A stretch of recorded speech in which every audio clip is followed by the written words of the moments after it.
எல்லாருக்கும் வணக்கம். நான் வந்து கோவை கவுண்டம்பாளைய சட்டமன்ற தொகுதி வேட்பாளர் கலாமணி ஜெகநாதன். இந்த டேட்டிங் ஆப்பை வந்து தடை செய்ய வந்து இன்னைக்கு மாவட்ட ஆட்சியர் வந்து மனு கொடுக்க நாங்கள் வந்திருக்கோம்.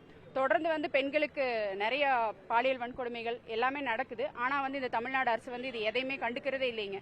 அரசுனால செய்ய முடியும், ஆனாலும் அவங்க வந்து ரொம்ப அலட்சியம் காட்டுறாங்க. எல்லா விஷயத்திலயும் அப்படிதாங்க. தமிழ்நாட்டு மக்களுக்கு எந்த ஒரு பிரச்சனையா இருந்தாலுமே அரசு வந்து அலட்சியமான போக்குல தான் அவங்க செயல்படுறாங்க.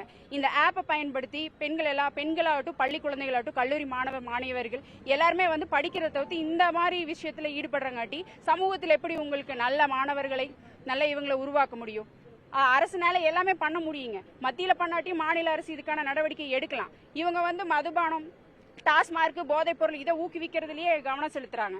அதையும் தடை பண்ண முடியும். ஆனா வந்து அரசு வந்து எந்த ஒரு நடவடிக்கையுமே எடுக்க முடியல. இந்த ஆப்பை பயன்படுத்தி அவங்க வந்து ட்ரக்ஸ் யூஸ் பண்றாங்க, சாராயம் குடிக்கிறாங்க, எல்லாமே பண்றாங்க. பெண்களுக்கு வந்து ஒரு புரிதலே கிடையாது.